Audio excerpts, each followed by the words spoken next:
Hello, I'm home for Thanksgiving, so if you notice a difference in video and audio quality, that's why. But we're not here to talk about that. What we're here to talk about is the fact that a couple days ago, I posted a video talking about how good I thought Cynthia's team was competitively in Brilliant Diamond Shining Pearl and in some of the past games as well. And I mentioned in that video that I was kind of interested in maybe doing a breakdown of what if we didn't look at Cynthia's current team, but what is kind of the best possible version of her team? And so I've spent a little bit now just working on what I think is the best possible version of her team. I have 3 teams to share with you today. The first is for singles, the second is for doubles. These are both following the rule that I have to use only Pokemon that Cynthia actually used herself. And the third version is for doubles because that's my specialty, and it is a version where I have to use half of the Pokemon that Cynthia actually used on her team at one point or another. And in addition to that, the other Pokemon have to be from Sinnoh because all of her Pokemon apart from Milotic are always from Sinnoh. So without further ado, let's take a look at the teams.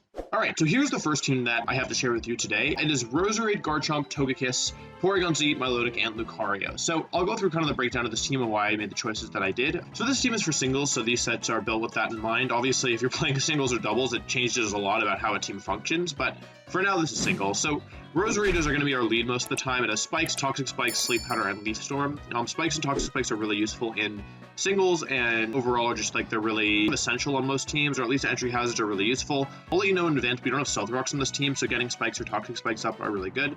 Singles does typically have a Sleep Clause, so you do have to watch out for that, and that you can only Sleep Powder one Pokemon at a time, but I think if you get a layer of Spikes up and a layer of Toxic Spikes, if they don't have a way of removing it easily, or 2 layers of Spikes, Roserade can really swing games in your favor. Sleep Powder is just really difficult to deal with, and yeah, Leaf Storm is also like not a weak move either. I did this with the assumption that we're playing with Item Clause, though I know many singles formats don't actually play with Item Clause, so the other option here is to do something like this, where you drop Black Sludge for Focus Sash, and then you just run max speed and max special attack. This is also a totally viable option. I wanted to be conservative in assuming that people were playing with Item Clause, but if you're not playing with Item Clause, then this is probably better. Next up is Cynthia's Ace, that's Garchomp. Nothing really fancy here. This is just standard Swords Dance Garchomp. I gave it Rough Skin because there's no guarantee that you're going to be playing in sand, whereas Rough Skin will come in handy like more often than Sandveil will. But yeah, this is just a standard setup Garchomp. Basically, the idea here is that if you get Garchomp in at the right time, it's way faster than other Pokemon. With the right entry hazard support, you can definitely already chip things down, break Focus Sashes, and then you can try and just sweep with Garchomp. So, I mean, it's Garchomp. I probably don't have to tell you too much what it does, which is faster than a lot of the Pokemon in the format. I've opted to give it Rock Slide over Poison Jab because I think it's a better move. It's still super effective on Togekiss, and for a lot of other Fairy-type Pokemon, you'd rather Earthquake them anyway, and so I think it's a more versatile move in order to hit, like, certain other type combinations, and also gives you the flinch chance, which is more valuable than a Poison, potentially, from Poison Jab. So, yeah, this last move slot is up for debate, but I think Rock Slide is probably pretty good. Next up, went with Togekiss here. Togekiss I think is really good. I opted to make it especially bulky. The EVs, of course, kind of depends on what you expect to play against. But I think that this Togekiss makes a lot of sense. Basically, Cynthia's team doesn't have a lot of speed control, and so I'm doing what I can to kind of mitigate that. We have a Choice Scarf on this team. We have Thunderwave on Togekiss. We have max speed on Roserade. We have, fast Garchomp. But there is only so much speed control that we have, so I thought that a really bulky Serene Grace, Air Slash, Thunderwave Togekiss is probably pretty annoying to deal with. There's other moves that you could use here as well, but I thought that this was pretty good. This allows you to pass Wish to the rest of the team, so let's say, your Garchomp takes half damage from something, you could easily Wish it back up and then heal from there, so that's super useful. And then you also have, of course, standard Thunderwave, Serene Grace, Air Slash, Togekiss, which is just a nightmare to play against. And Leftover synergize as well with Protect as well, so if you need to buy time to heal up for an extra turn, Protect will help you with that, as well as comboing with Wish. So I think this Togekiss is good, one of the centerpieces of this team, and if you can get Thunder Waves off on the Pokemon that outspeed Garchomp, you're going to be in a really good position a lot of the time.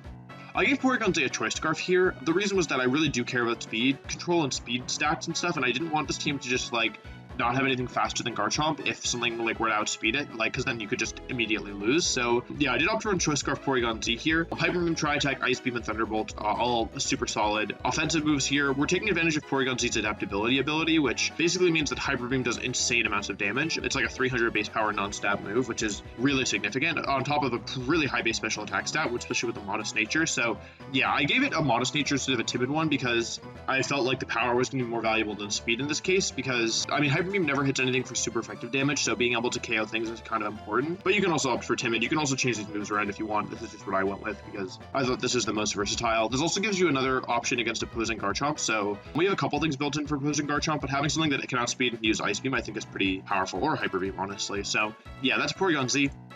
Milotic I had a little bit of trouble with. I basically decided to make it like a really tanky physical wall with Recover, Scald, Ice Beam, and Hypnosis. Hypnosis probably isn't a super popular pick, but I think it's actually pretty good because if you can get a Hypnosis or something, you can go into Garchomp and then try and set up a Sword Dance. Lucario, as a spoiler, also a Sword Dance. You can also go into Roserade and set some more entry hazards up, or you can go into Porygon Z and just go for a KO. So I think putting something to sleep is actually pretty valuable in this team when you consider that, like, Milotic doesn't have Icy Wind in this gen, unfortunately. I thought that it did, but it actually doesn't. So a lot of times I imagine Milotic could get stuck versus a Pokemon with Recovery, and they, like, just kind of in a stall where like, they couldn't do anything to Milotic couldn't do anything back. But if you give it Hypnosis, then as long as they're not doing, like, significant damage to you, you can Hypnosis them, put them to sleep eventually. It's not like anything can switch in on Hypnosis most of the time, and then switch into one of your sweepers and try and set up and win the game from there. I also intentionally left Milotic slow because ideally in this kind of strategy, you want to be moving after your opponent so that you can Hypnosis them after they attack, and that way their first sleep turn is a guaranteed sleep, and then you can switch out.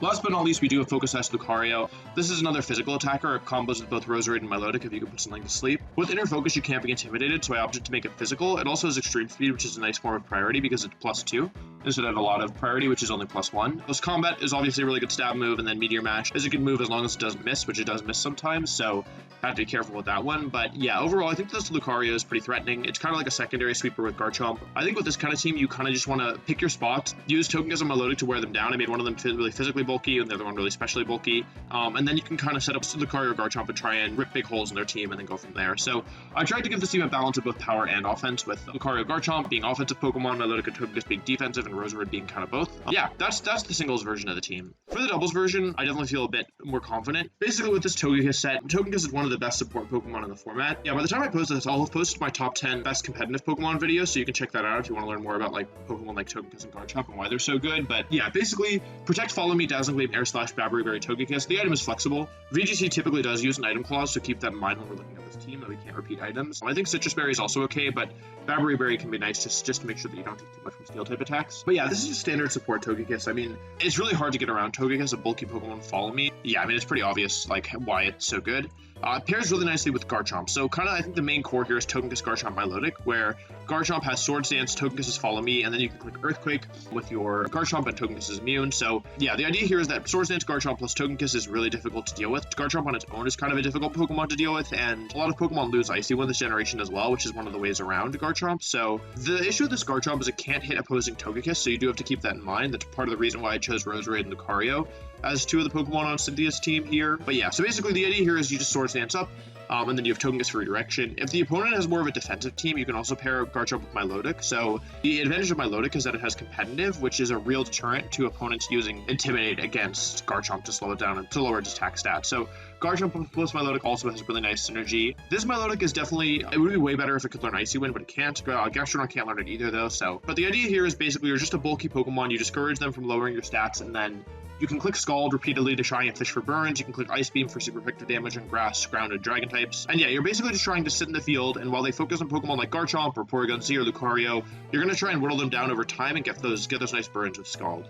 Roserade is interesting. I chose to give it the Focus Sash. This is another Pokemon that can be really dangerous if you don't have answers for sleep. I think that sleep is definitely one of the most broken statuses in VGC, and so by giving Roserade a Focus Sash and giving it max speed, anything that it outspeeds will be pretty threatened by it, because you might just be able to click Sleep Powder and put it to sleep. It is risky, of course. Sleep Powder is only 75% accurate, so you do have to worry a little bit there, but I think that this is kind of like a high risk, high reward Pokemon, especially for certain bad matchups. And Roserade also supports Garchomp because if it can put something to sleep, the Garchomp can Sword Dance more freely. It also has Sludge Bomb to Togekiss, which, as we mentioned, Garchomp doesn't like, and there is no sleep clause in VGC, so you can in theory put all of your opponent's Pokemon to sleep with Roserade. So yeah, I think Roserade is actually a pretty decent kind of offensive Pokemon with supporting options as well. It's kind of like filling a Venusaur role from more recent gens. Then we have Life Orb Porygon Z with Protect, Ice Beam, Tri Attack, and Hyper Beam. This is kind of just here as a delete button. You want it just to kind of go out and do big damage, and yeah, try and do as much as it can. Anything that it outspeeds, it should be able to chunk for a lot of damage with Hyper Beam. I opted to give it Tri Attack. You could also use a coverage move like Thunderbolt or Shadow Ball there, I guess, but I opted to give it Tri Attack as that third move, so it has a better offensive move. But yeah, basically this is a Pokemon that, like, you can use Hyper Beam as a big delete button, or you can do big damage with Tri Attack. and with Life Orb, you're just doing enormous damage. So yeah, that's Porygon Z. And then last but not least, we have Lucario, who I give Choice Scarf to. This is a bit of a weird set, but this is Lucario outspeeds Gengar, which should be, you know, one of the faster Pokemon in the format. And then you have access to Close Combat, Meteor Mash for offensive moves with an adamant nature. So you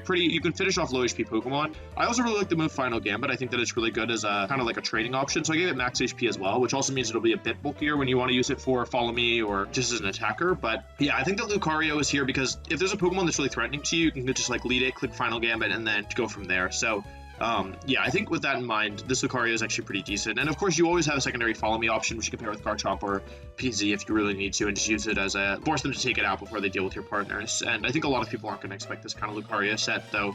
Now that I made this video, maybe they will. But yeah, I think that this is actually a pretty interesting pick on this team, and I'd be interested to see how it does. Okay, cool. So those are kind of the baseline versions of the teams that I had in mind when I was thinking about building Cynthia's team. But again, with the Pokemon that Cynthia has access to, neither of them are great. These teams are both pretty good, but they're not as strong as they could be, I think, with like a few Pokemon changes, just because you're limited by what you have access to. You have no Intimidate, you have kind of like weird spattering of speed stats. So I decided I would sit down and I would say, all right, what is the best possible team if we keep half of Cynthia's original Pokemon, and then also we have to use Gen 4 Pokemon for the others because, again, every Pokemon Cynthia has access to is Gen 4 with the exception of Milotic. So I thought to myself, all right, let's do it, and this is what I came up with. So these are the same Togekiss and Milotic and Garchomp sets from before, so I didn't want to dwell too much on them. But then I opted for Bronzong as the fourth slot. So Bronzong here is a super bulky Trick Room setter that is really difficult to remove. It has Levitate to candidate with ground moves. It has Gyro Ball for offensive damage, which, you know, it's not like the strongest move, but it can get up to I think it's up to like 150 base power, maybe 120. That's a pretty strong move when Bronzong is slow enough. I also give it Hypnosis for the same reason that Roserade has Sleep Powder, which is that, but actually it's slightly different in that Bronzong is a Pokemon that people, if it can't damage with Gyro Ball, people often feel like they can ignore it, and you don't want to let them ignore your Bronzong, so giving it Hypnosis means that you actually have a pretty threatening option, and it's also a high risk, high reward move. It's not something I recommend clicking as your default, but it definitely can swing bad matchups or like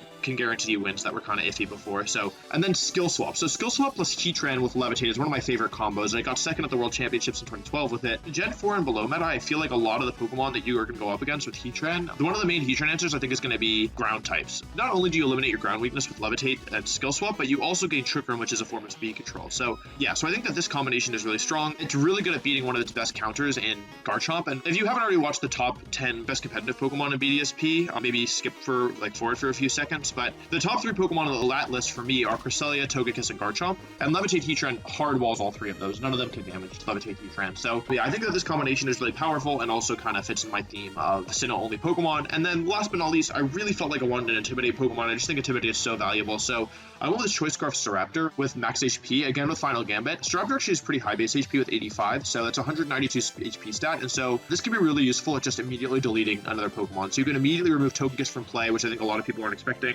Remove most Garchomp. Opposing Cresselia, you're not going to one-shot, but you'll do so much damage. Like, you could like easily do Final Gambit Staraptor plus Dragon Claw Garchomp or Heatwave Heatran and just probably remove Cresselia unless they have, I mean, it depends on the item if they have Citrus Barrier or whatever, but yeah, and even beyond that, I mean, Brave Bird hits really hard, Close Combat hits really hard, U-Turn is really nice to just pivot in and out, but I think the main thing here is that although it's another flying type, there aren't that many Intimidate users from Sinnoh only. Like, honestly, I would have rather had maybe something like Hitmontop or something else in this slot, but this is the best Intimidate Pokemon from Sinnoh, and so I decided that that was what I'd go with, and I think it's still really useful, because even if you don't feel like Staraptor is a good matchup, you could almost always Final Gambit and just, like, try and trade 1-for-1 and make it a 3v3, and since you're the one who chooses which Pokemon go down, like, you should only be taking that trade when it's in your favor, which means if you're doing it, it should always be in your favor, you know? So, yeah. So those are the 3 teams I built for Cynthia. Let me know what you guys think in the comments down below, if you have any issues with the teams, if there's anything you would change, but yeah, I hope you enjoyed this. It was definitely interesting to work on, and yeah, maybe I'll use these teams into battles at some point. So, thank you for watching, I hope you enjoyed, and I'll see you soon. Bye-bye. It's me.